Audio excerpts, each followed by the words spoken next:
dahil hindi ka nagko-cooperate dito sa pagdinig na ito, there is now a motion upon the motion by Congressman Benny Abante to cite you again for contempt. And hearing no objections from the members of this committee, the chair rules that you are cited in contempt. Thank you, Mr. Chairman. For the second motion, Mr. Chairman, I move that Ms. Cassandra Ong will be detained in the duration in which until the committee report will be adopted in the plenary, Mr. Chairman. And it follows that the investigation will be terminated, Mr. Chairman. I move that since the congressional facility for detainees is too crowded, I move that Ms. Cassandra Ong will be detained in the Women's Correctional Center. So move, Mr. Chairman.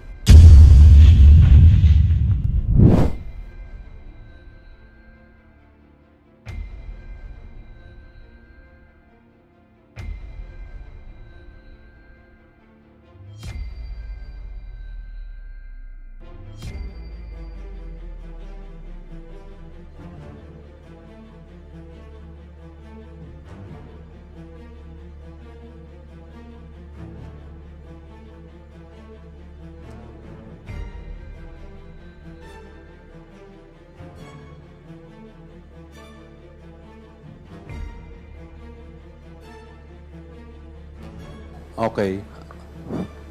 Please raise your right hand.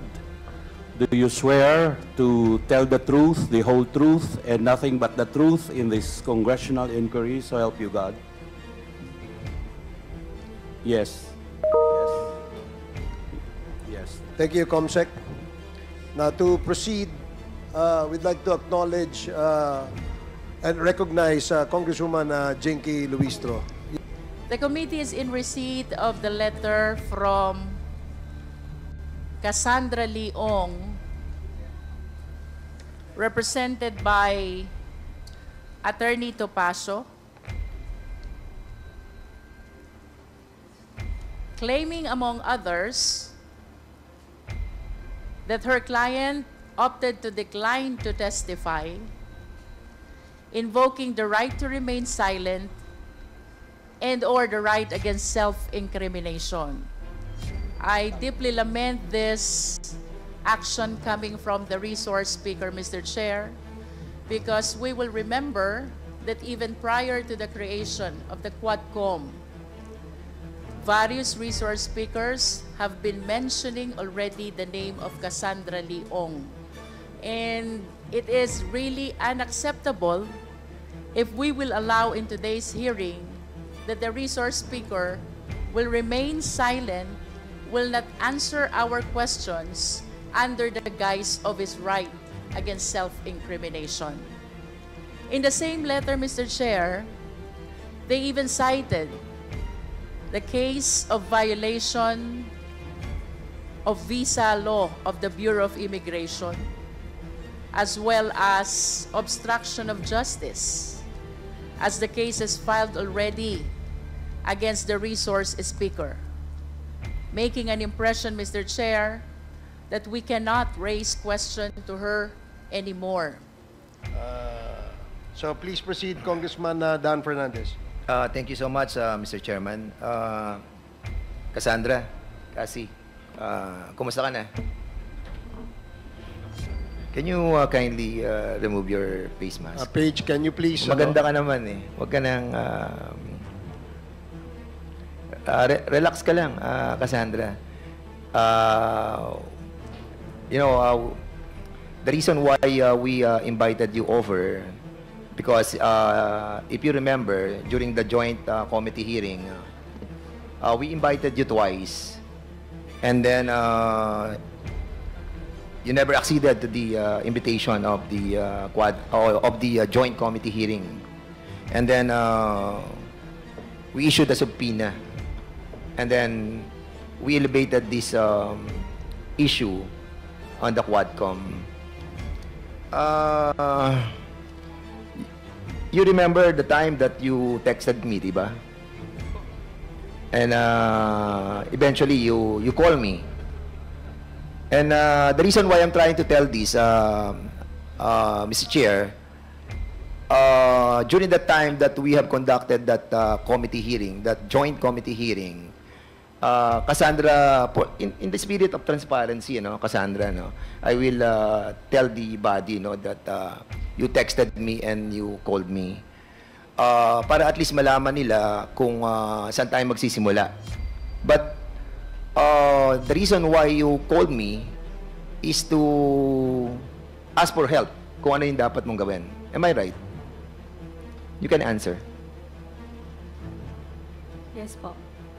Yes, and during our conversation, sinabi mo kung ano yung dapat mong gawin. Is this correct, Cassandra? Yes po. Alright. And sa text mo sa akin, and I know that this came from your heart, sinabi mo dito sa text mo na, Hi Kong, thank you for the time to pick up the call. Sana matapos na po, puro na lang allegation. Pag-pray ko din po, maging fair enough. Din po, I'm not involved in politics and will not po. Ayaw ko din pong madamay sa away po ng malalaking tao.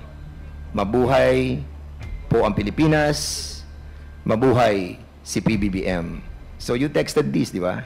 You remember?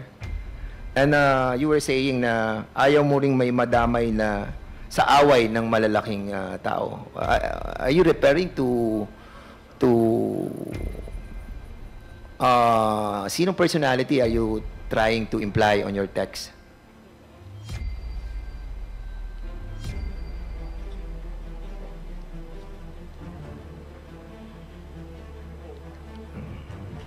I invoke my right to remain silent po. I Mr. invoke my Chair. right Yes po. to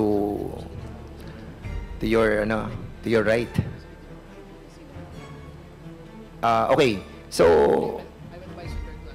kasi simple lang naman yung tinatanong ko kung sino yung mga malalaking tao ba ng mga Chinese o malalaking tao ng mga Pilipino? Mga politician ba ang sinasabi mong ayaw mo ma-involve sa away ng malalaking tao? You can answer directly, I mean, there's nothing wrong on saying, kasi sabi mo, Pilipino ka, di ba? And I will show you, Cassandra. This is the certificate of your naturalization nung papa mo. And we were able to get that during the time of 1978, he applied for the naturalization. And thereby, when you born in year 2000, you are a Pilipina. Di ba? So, Pilipina ka. So, maaring sa dugo ay Chinese ka, pero sa puso at isipan, Pilipina ka. Am I correct? Opo. At saan ka madadamay ng mga away na sinasabi mo sa text mo sa akin? I never replied, di ba? Hindi ako nag-reply sa'yo eh. Because I really don't want you to answer back on my cell phone. What I wanted is for you to appear on the committee and to answer to all of us. So, sino? Mr. Chair, I invoke my right po to remain silent po. Congressman Fernandez, if Yes, I may. Mr. Chair. Yung tanong ni Congressman Dan Fernandez ay hindi naman incriminating dahil ang tanong niya, kaninong away? Is that an incriminating statement?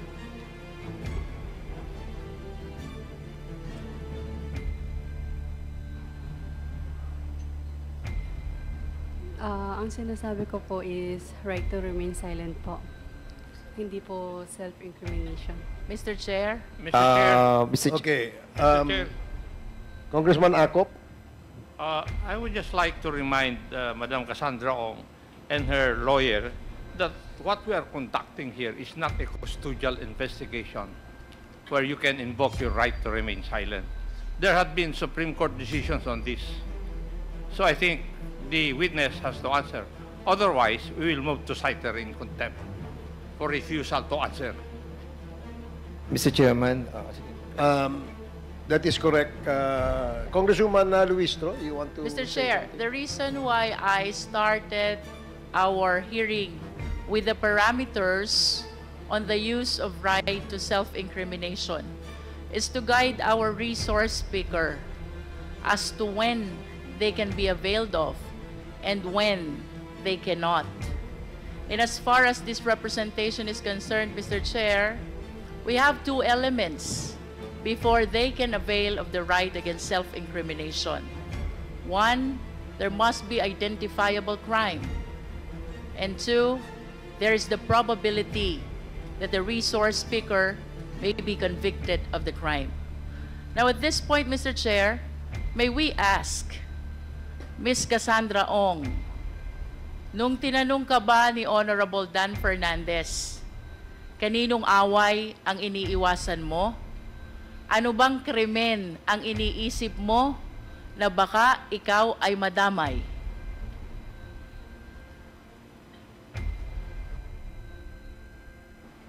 I refuse to testify. I refuse to answer po para sa own reason ko po. If I may, Congresswoman Luistro, I'm sure it is upon the advice of your counsel, Attorney Topacio. Kaya mo sinasabi that you refuse to testify or the right against self-incrimination, etc., etc. Pero maliwanag po na marami pong sinide na mga jurisprudence tungkol dito. And we don't want to, we are very lenient to your client, Attorney Topacio. And because of that leniency, we allowed her to appear before us so that we can propound questions related to the alleged crime that she has committed. Under the jurisprudence that was cited by Congresswoman Luistro, meron pong identifiable crime.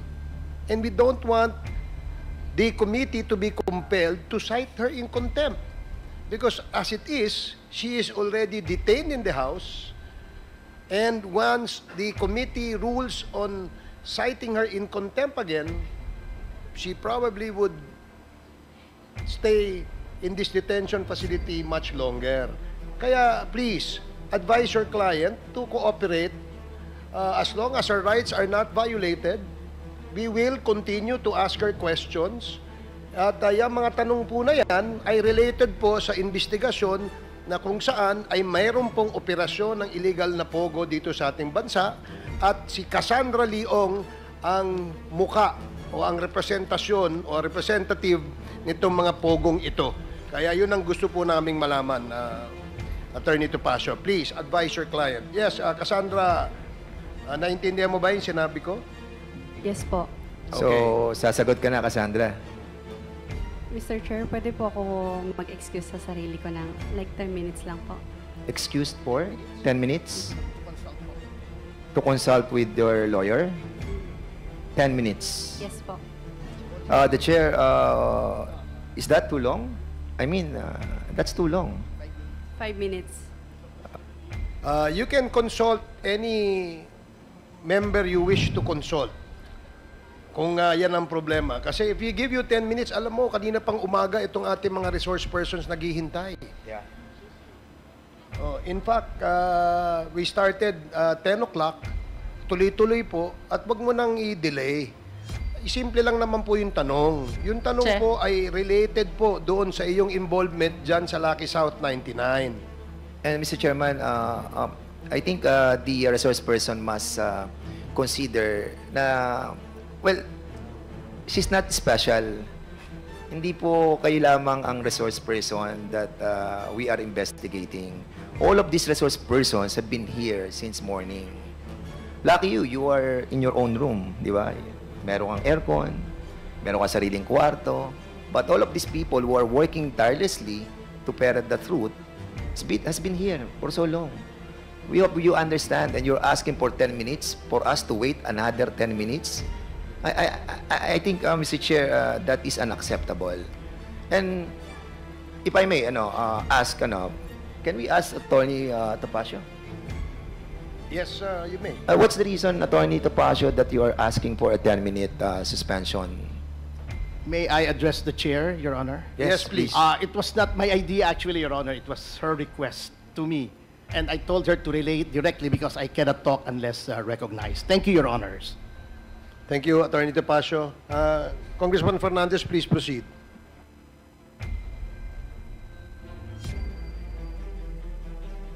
And, Cassandra, what is the reason for a 5-minute suspension that for you to talk to your lawyer? Are you asking for a 10-minute? Yes po. Yes po. And what's the reason behind?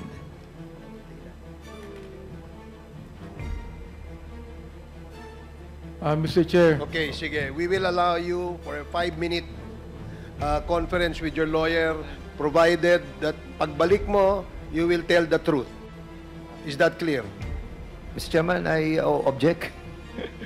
Because we've been waiting here for so long. Let's start with this right now. I think the resource person needs to confer with her client. And the Mr. Chair. committee is Mr. Chair. lenient about that. And Wala. because it is also her right, Mr. so Chair. we can provide her at least 5 minutes.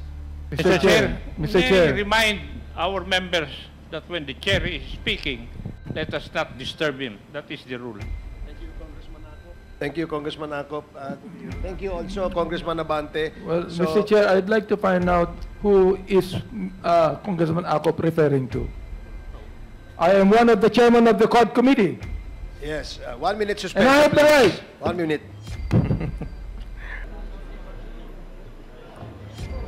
Puta siya nag-away. Easy.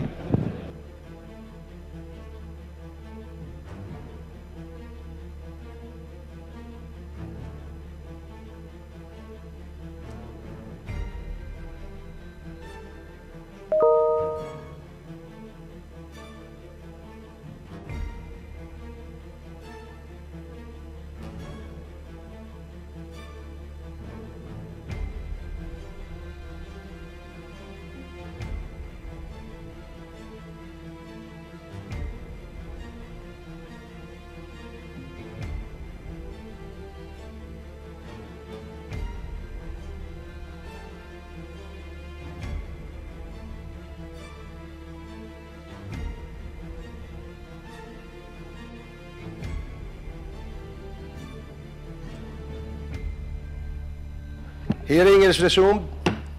You already had your 5 minutes, Cassandra. So, please proceed, Congressman Dan Okay, Fernandez. I hope, Cassie, you'll be answering all the query of all these members who are here, precisely because you are a Filipina. Filipina ka. And I just want you to remind you, I'll show you some pictures, Cassandra.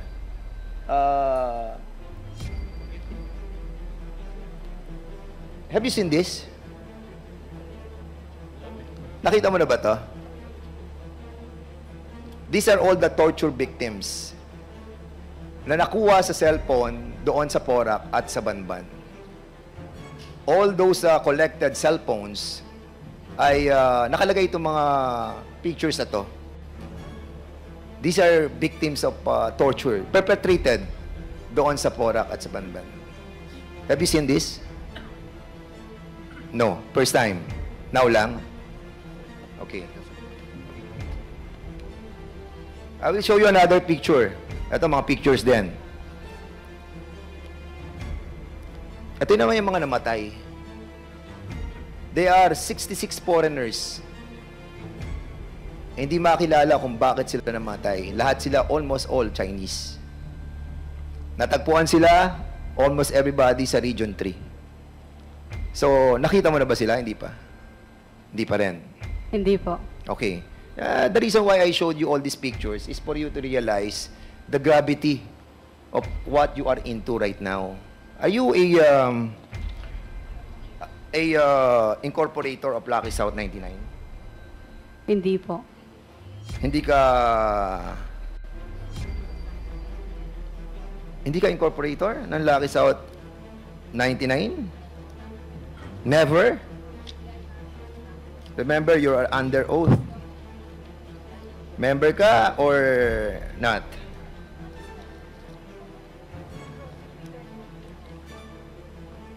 Baka ina-advise mo, attorney, mali. Ha? Starting 2019, she is already an executive assistant of Lucky South 99.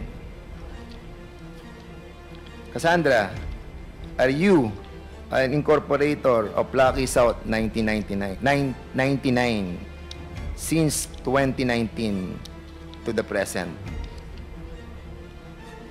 I think assistant lang po, pero hindi siya incorporator. You are an executive assistant. Tawag po dito, authority. 2019.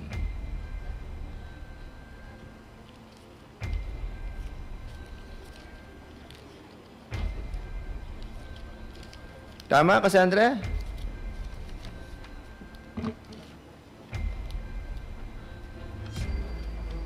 Okay. Kailan ka naging executive assistant ng Lucky South 99?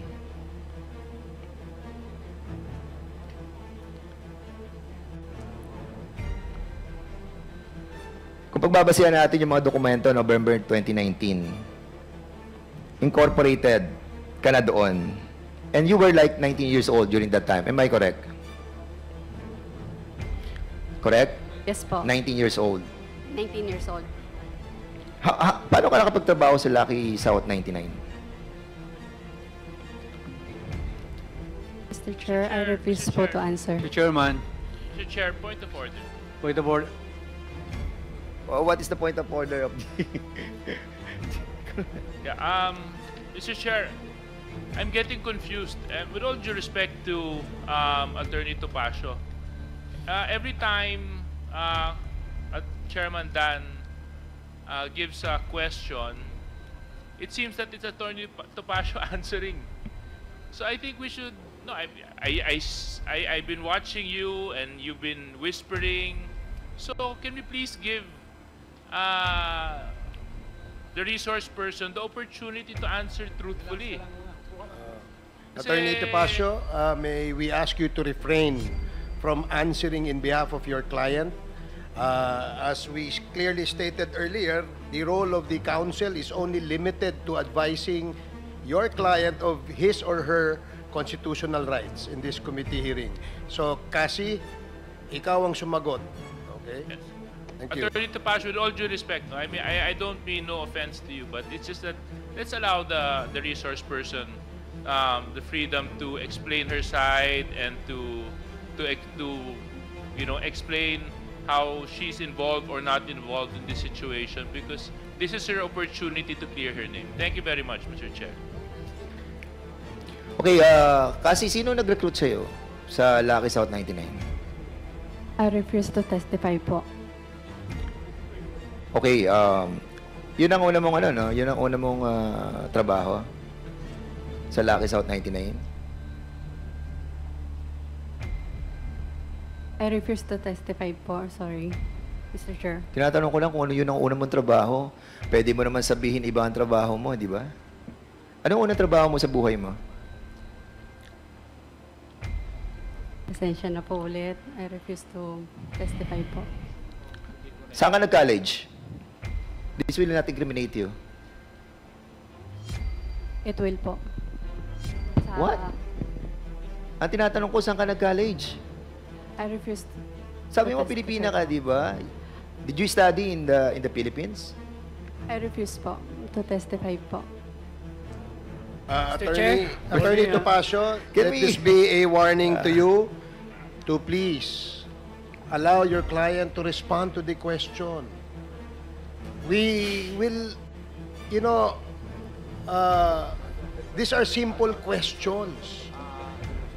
Tinanong lang, saan siya nag-aral, saan siya nag-college, right against self-incrimination, please. This is a warning, Attorney Topacio, na let her answer. Kasi, Mr. Chair. sagot mo lang ng tama ito dahil yung tanong na kung saan ka nag-aral ay hindi naman incriminating sa'yo. Bakit refuse to answer? Mr. Chair. Papipilitan kami i-contempt ka. Oh, so, kasi, ang sabi ni Ronaldine Baterna, who happens to be in the Lucky South 99 and in the Wilwin Corporation, binigay niya yung mga cheque sa iyo at maraming milyon-milyon ang dumaang pera dito. So, ginamit mo yung checking account. Pasensya na po talaga. I refuse to testify po. Mr. Chair. Mr. Chair. We'll change na lang the question. If she feels that it will incriminate her, we will be... The indulgence of Congressman Fernandez. Yes, is this a short interjection? Mr. Chair. Please proceed. I move to cite Cassandra in contempt. Second. There is a motion to cite Cassandra Ong in contempt for Mr. Chairman. violation of Section 11, Paragraph A and C of the Rules of Procedure governing inquiries in aid of legislation. Duly seconded. Do I hear any objections? Mr. Hearing Chair. none. Mr. Chair. Apologies, Mr. Chair. This is not an objection, but just a manifestation. In the spirit of due process, may we ask that the witness explain why she should not be cited in contempt? If she has any reason We'll whatsoever. give her that privilege. As, Thank you very much, Mr. Chair. Chairman. We can also ask you to be cited in contempt and removed from this room if you continue to disobey the warning of the chair. So again, I'd like to ask the counsel, Attorney Topacio, do you understand the ruling of the chair? Yes, Your Honor. I'm only advising her, Your Honor. Make sure that you only advise your client. Otherwise, we will be compelled to remove you out of this room and Yes, Your assign Honor. another lawyer for today's hearing for our witness, Ms. Cassandra Ong. Yes, Your Honor. Thank you. Maraming salamat. Please proceed, Congressman Rog Gutierrez. Thank you, Mr. Chair. Mr. Chair, I raised that point earlier because precisely I agree with the manifestation of Congresswoman Luistro regarding the invocation of the right to remain silent or right against self-incrimination is not absolute. Again, this is not a court of justice. However, given that we give deference to this right and we protect it, it must still follow the process, the due process provisions and rights that she may have. Given that, Mr. Chair, just to clarify po, when the right against self-incrimination is invoked, first, there must be a specific identifiable crime, and second, that the witness is the one who probably committed the crime. To repeat, the question po, saan ka po nag-college? Now, Ms. Ong, through the chair, most respectfully, kindly justify your refusal to answer that question.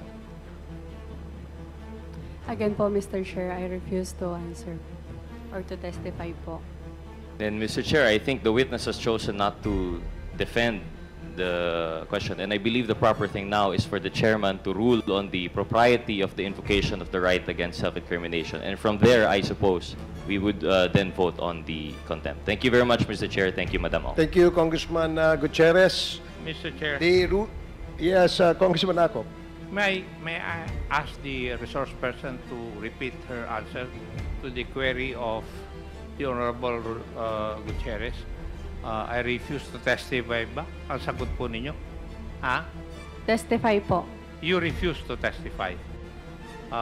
Yun po ang kasagutan ninyo doon sa katanungan po ni Honorable Gutierrez.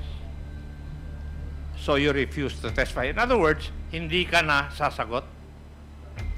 Opo. Mr. Chair. Mr. Chair. Mr. Chair. Just in germane to that. Just an observation. Yes, just an observation po, Mr. Chair. After the motion was raised, citing her in contempt, Congressman Roger Gutierrez asked the chair to allow the witness to explain to the body why she's refusing to answer. Now, Ms. Ong, ang sinasabi lang po ni Congressman Rog, bibigyan ka ng pagkakataon, explain sa amin kung bakit mo nire-refuse yung mga simpleng tanong tulad ng saan ka nag-college na hindi naman ho talaga siya incriminating. So yun lang ho yung binibigay sa'yo para maintindihan ho namin kung bakit ayaw mong sumagot. Binibigyan ka namin ng pagkakataon, explain po sa amin. kung bakit ganyan yung asta mo na ayaw mong sagutin, maski yung mga simpleng bagay like pag tinanong kita anong favorite color mo, sabihin mo, I refuse to testify. So bakit ho ganon yung inyong asta ngayon? Marami pong reason. Una, under oath po ako dito. And possible po siya magamit against me in the future po. Mr. Chair, if I may. Mr. Chair. Dahil hindi ka nagko-cooperate dito sa pagdinig na ito, there is now a motion upon the motion by Congressman Benny Abante to cite you again for contempt. And hearing no objections from the members of this committee, the chair rules that you are cited in contempt. Okay. Is there any motion? Thank you, Mr. Chairman. For the second motion, Mr. Chairman, I move that Ms. Cassandra Ong will be detained in the duration in which until the committee report will be adopted in the plenary, Mr. Chairman. And it follows that the investigation will be terminated, Mr. Chairman. There is a motion to detain her as long as this committee hearing of the Quadcom completes its investigation, which as of this time, as we speak, is still undetermined as to the number of days. So until we terminate, hanggang matapos itong committee hearing na to, you are cited in contempt and you will be detained as a penalty for violating Section 11 of our rules. Any second? Duly seconded. Any objection? Hearing none, the motion is approved. Okay. Mr. Chairman. Next motion. Mr. Chairman, with that, Mr. Chairman, I move that since the congressional facility for detainees is too crowded, I move that Ms. Cassandra Ong will be detained in the Women's Correctional Center. So move, Mr. Chairman. There is a motion to detain Cassandra Ong at the Women's Correctional Center located at Mandaluyong. Mandaluyong.